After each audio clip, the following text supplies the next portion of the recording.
Cuéntanos un poquito, ¿cuál es tu lectura con relación a estos hechos que marcan precisamente una detención para 2 altos militares de un hecho ocurrido hace 40 años? Bueno, yo creo que lo lógico, ¿verdad? La lógica reacción es volver a recordar aquel dicho que dice que la justicia tarda, pero llega.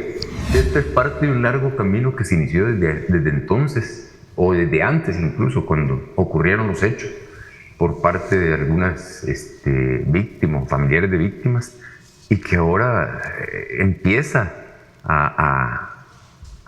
se empieza a avanzar, ¿verdad? En ese trayecto difícil, duro para las víctimas.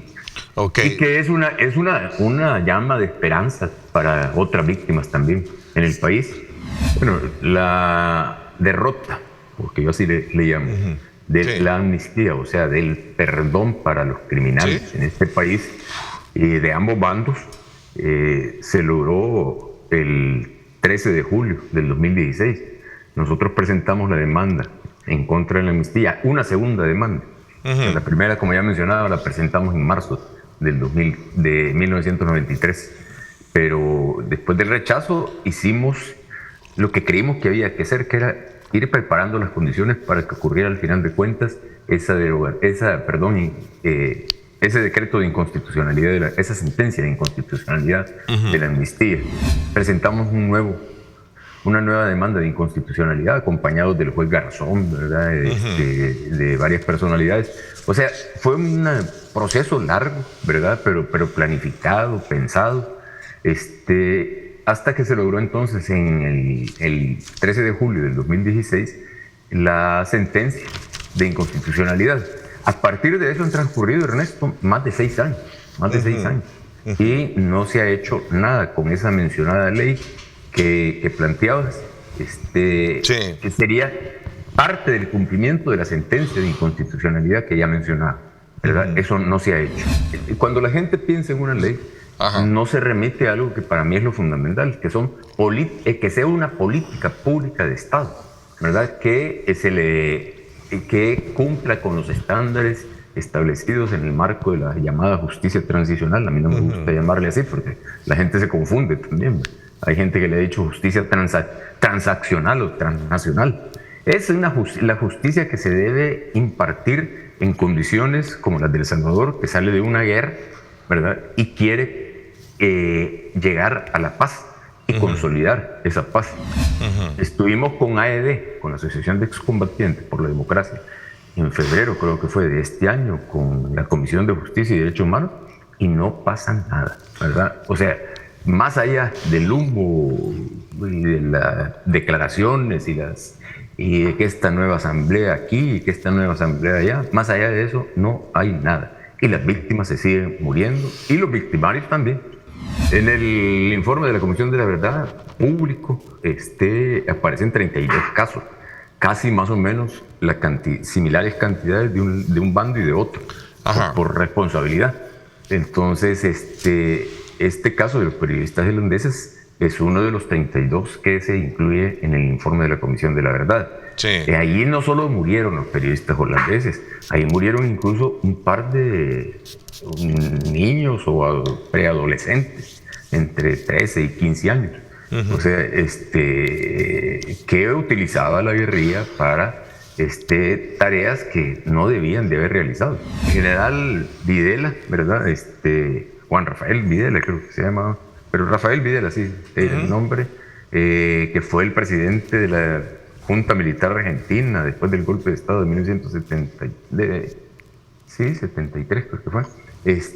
Estuvo 5 años, ¿verdad? Y como jefe de la Junta Militar, como presidente de la Junta Militar, cometieron atrocidades también y fue juzgado, condenado y murió en prisión. O sea que no estamos hablando de así es, o sea y en todo caso podrían ser juzgados en prisión, si son condenados como creo que debería de ser, y ya después se puede decidir si se toman medidas sustitutivas, Pero en este momento tienen que estar en prisión. O sea, debe de haber un juzgamiento y luego pues, vemos qué se hace. Sí, vemos qué se hace, sí. Bueno, regresando al comunicado,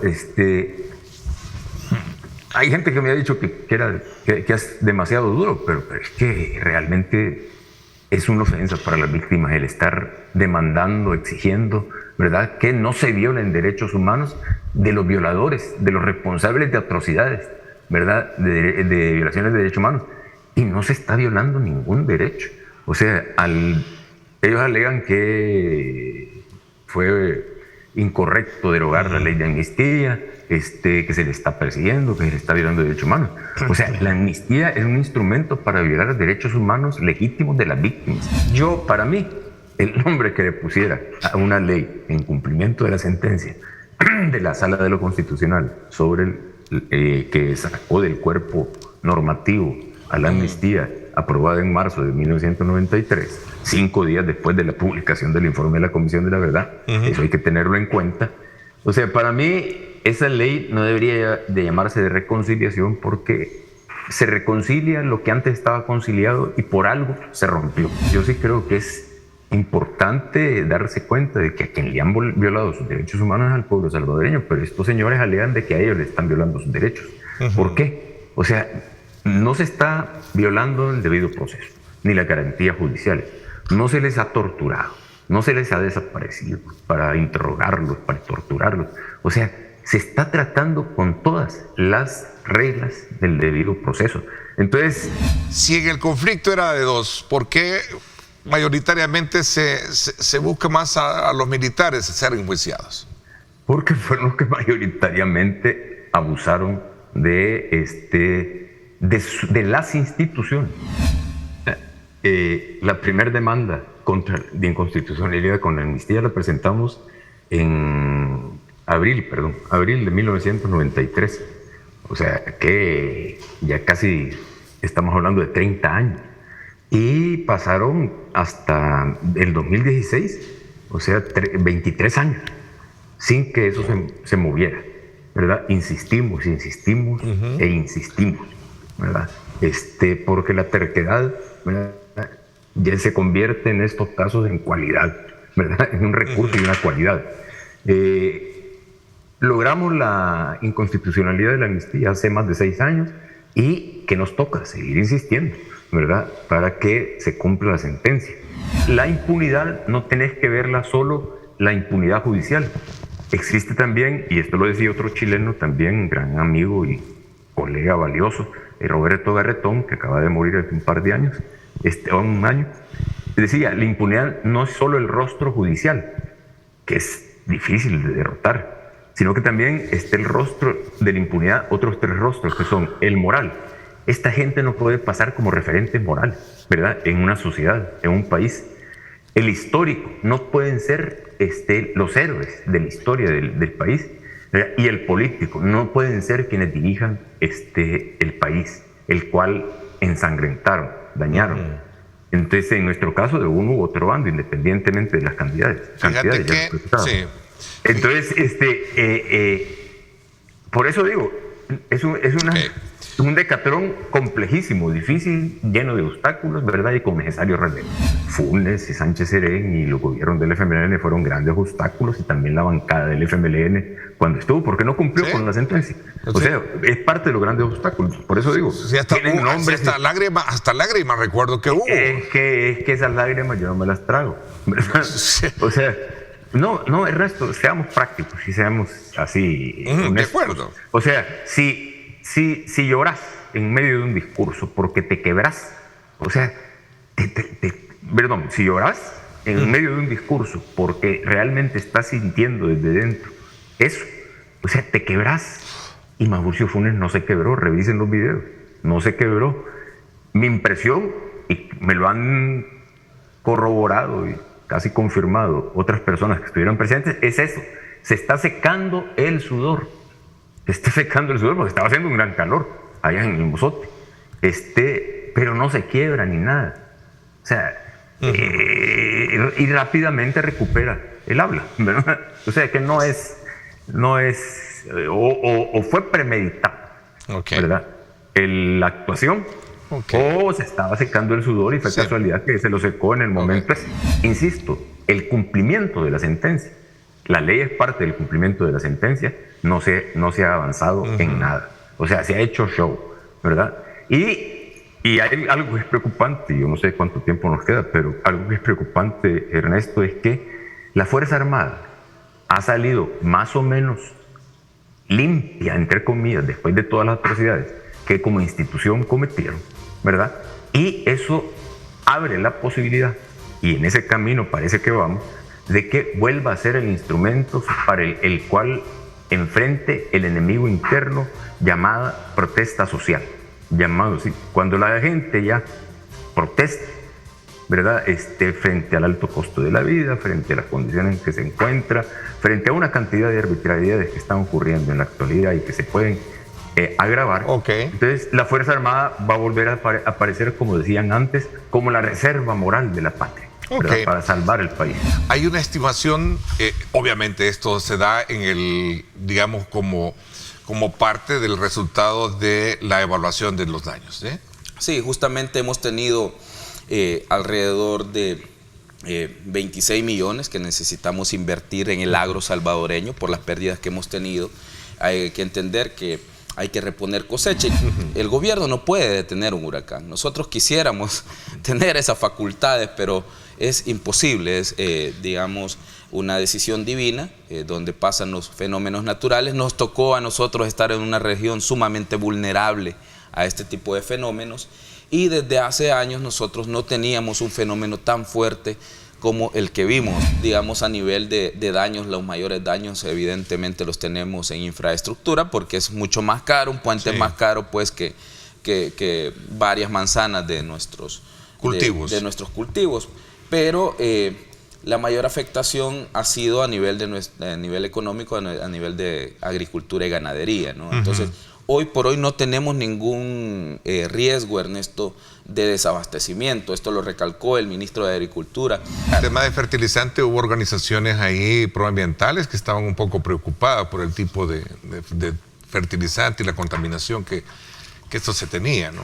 Bueno, entiendo que el Ministerio de Agricultura y Ganadería tiene todos los mecanismos fitosanitarios para resguardar la salud de todos los salvadoreños. Excelente garante. Sector vivienda, nosotros vamos a invertir alrededor de 8 millones que van a ser para pues ayudar a aquellas personas que sufrieron afectaciones en sus viviendas, y también para algunos sectores de la población que resultaron afectados, ¿no? En materia de turismo vamos a invertir alrededor de $500,000.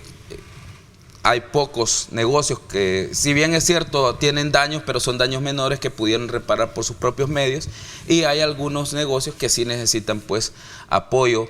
También la zona del malecón, hay áreas de que se van a invertir pues que son comunes, ¿no? Como tal. Durante la emergencia, antes de la emergencia respondimos, durante la emergencia, y en este momento hemos puesto ya a disposición todas las medidas posteriores a la emergencia. ¿Para qué? Para recuperar lo que hemos perdido durante la actual tormenta. ¿Por qué digo esto? Porque nosotros, Ernesto, al ser un país que en la producción nacional agrícola es bastante menor a lo que producen nuestros pares centroamericanos, estamos en una situación pues bastante más vulnerable que los demás. Entonces no nos podemos dar el lujo de perder nuestras cosechas. Sin embargo, las medidas en el país han sido muy efectivas, ¿no? Se mantienen hasta el 31 de diciembre, es importante resaltarlo. Vencieron el 20 de octubre, nosotros fuimos a renovar esta legislación para que se mantenga el beneficio hasta el 31 de diciembre, al igual que se mantengan también los precios del gas licuado propano, entonces, o el gas licuado de petróleo, ¿no? ¿Cuál es el beneficio? Uno, mantenemos uno de los índices inflacionarios más bajos en toda Latinoamérica. Somos el segundo, si no mal recuerdo, más bajo en la región. Hay que recordar que también en la región hay economías dolarizadas, ¿no? Como la de Panamá.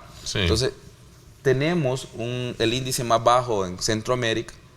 Nuestra población sigue pagando el mismo monto que paga por galón de combustible, y además hemos evitado, Ernesto, una escalada en los precios de los consumidores finales que podría provocar pérdida de puestos de trabajo, cierre de empresas u otro tipo de distorsiones en nuestra economía. Entonces, eso creo que es lo importante. Los salvadoreños siguen pagando los mismos valores, si no, en algunos casos o en algunos momentos de esta crisis inflacionaria, los salvadoreños podrían haber incluso pagado más de $6 por cada galón de combustible.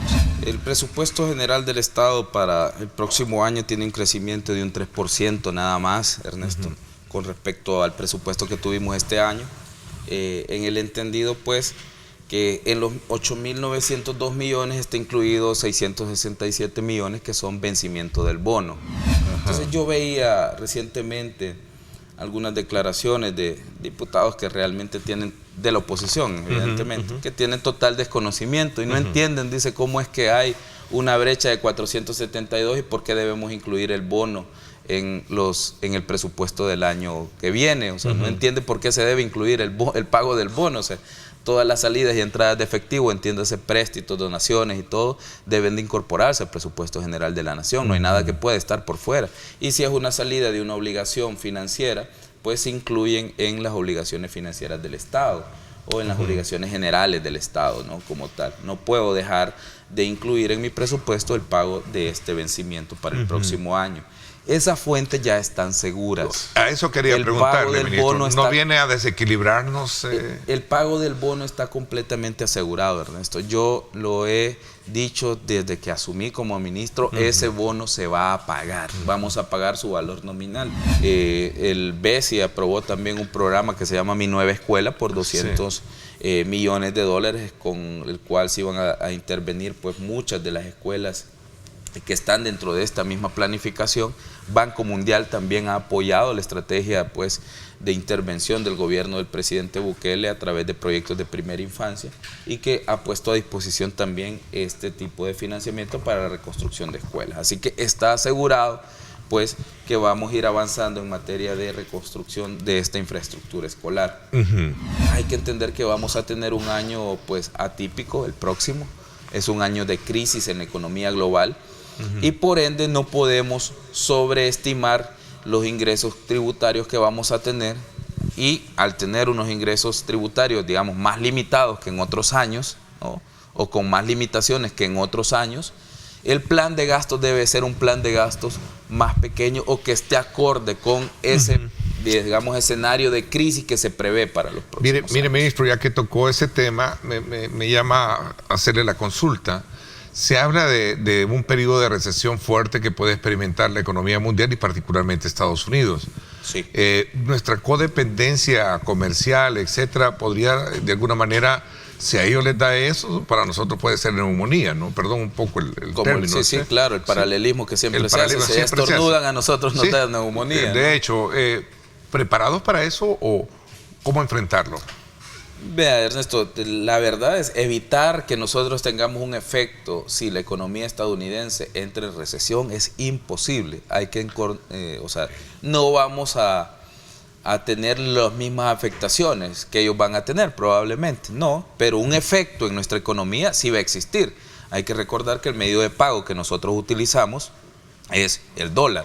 Al ser una economía dolarizada y al perder valor adquisitivo los contribuyentes o los ciudadanos estadounidenses, el cual también es destino de nuestras exportaciones, claro, ¿no? Y fuente de divisas para nuestro país, cuando ellos entran en crisis, evidentemente nosotros vamos a tener un impacto. El caso de la universidad y del presupuesto para la Universidad de El Salvador, ¿cómo queda? Se ha incrementado, o sea, de hecho nosotros con la Universidad de El Salvador... Y como buenos hijos que somos de la Universidad de El Salvador. De hecho es mi alma mater, claro, al igual que tuya, ¿no?